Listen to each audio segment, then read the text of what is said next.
Hi everyone, welcome back to Grandpa Mark's Hobbies and build update number 2 of Revell's 32 Ford 3-window coupe. I've been waiting patiently for my paint thinner so I can hit the air booth. So my 59 Skyliner is kind of on hold. So I figured I'm going to dig into this until the thinner comes in. So let me move these guys out of the way here. They've been busy all day and it's just about adult beverages and pizza time for them. So they've been busy. I hired a new person. Let's say the new person will be here in about a week. So we'll see how it works out. The hood I did nothing to, but I did mock up this body. All right, and all I'm doing is I put it together with tape just so I could figure out where this where the chassis or the body rides on the chassis, because I cut the trunk open and I used rare earth magnets. I countersunk this one in and I drilled and glued that one in with a little piece of evergreen plastic underneath it and made sure everything lined up. You can see the line on here, and I'm glad I mocked it up before I glued everything on because that line isn't right. But she drops in there nice and stays in, and then I can just take a little piece of metal, touch it to the back, and lift that out of the way, and that's where my battery's going to go for when I light the headlights up front. So there's that. And I figured, since I had the cutter out and I used my Trumpeter's panel lining cutter, I use this to just, most of the time, just to come down and open up these lines a little bit more, especially when I've done some heavy sanding like I've done on this one. But what I also did is I cut out the vent out front, and I made a vent out of some of my Evergreen sprue, the same stuff that I used to glue onto the bottom of this. I just took it, put it underneath, drew a line where it was to go, cut it out, sanded it down, and then I took a few pieces on the side and I cut them into a 45 so that they come in and it'll give it room to open and close. I didn't want it just to be a box there. Did that on both sides, so now it looks the part.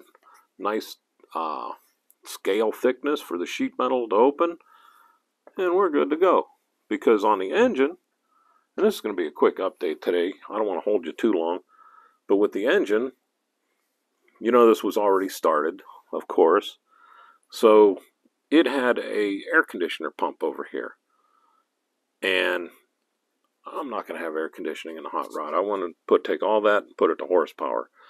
So I took the air conditioner pump off, and when I did, I broke off the alternator. So grab some pointers here. I made a bracket for the alternator and glued it on, and then took some of the same evergreen and I cut some really thin pieces and I made a belt. So she's good to go. She's standing. I would have rather not had all that on the front, you know, when I go to prime this and everything. But this is all going to be, these two will be flat black. This is going to be aluminum. And then I'm going to do an aluminum on the alternator too. I don't want the chrome on the alternator. To be honest with you, I even threw the headers in the LA Awesome. I think I'm going to white the headers. Or if I don't white them, I'm just going to use steel on them. I don't want this one to be just like the last one I did where it's all chrome and everything pops. So that's where we are there. The carburetor went in LA Awesome. It stripped it off real nice.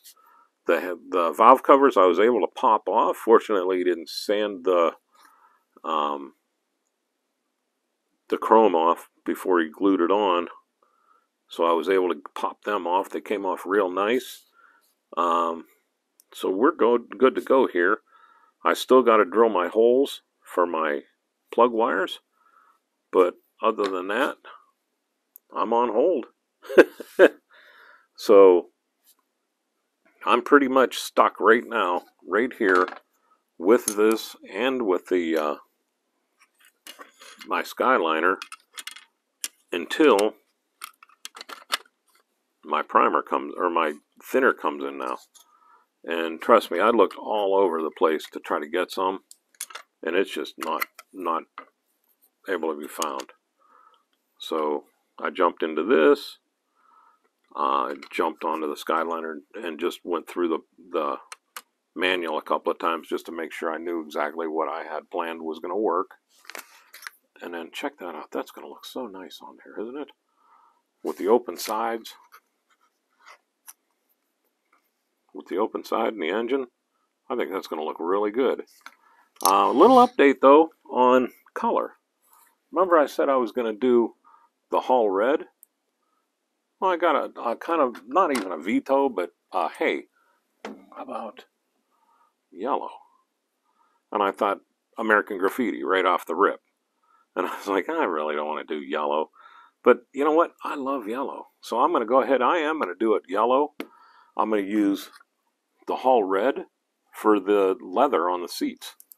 And then I'm going to do my fenders in gloss black with flat black on the rubbers, or semi-gloss black on the rubbers, a flat black carpet, black ceiling in here, and then I don't know where they are, but the panels, I'm going to do the Hull Red with black, and then everything else will kind of work itself out. I think that's going to look pretty darn good. So, a little change, but a change for the good. And anyhow, I'm in here for 6 minutes. I wish I could have given you more stuff to look at, but this is all I have right now, and I wanted to keep you guys in the loop of what's going on. As soon as my Mr. Color comes in, we'll start on our airbrush videos. We'll start on our Skyliner, because I'm going to use the Skyliner to do the airbrush videos. And then I'll be happy again. But anyhow, I will let you go. Again, thanks for all the thumbs up, the comments. I love them. Anything you got to say, good, bad, or indifferent, I will read and I will reply. So don't think I'm just going to blow you off. I try to reply to everyone. And if I don't reply to you, let me know, because somehow it fell through the crack. All right? So I will let you go. You all have a great day. Have a good week. And hopefully I'll see you sometime around Wednesday or Thursday with an airbrush video.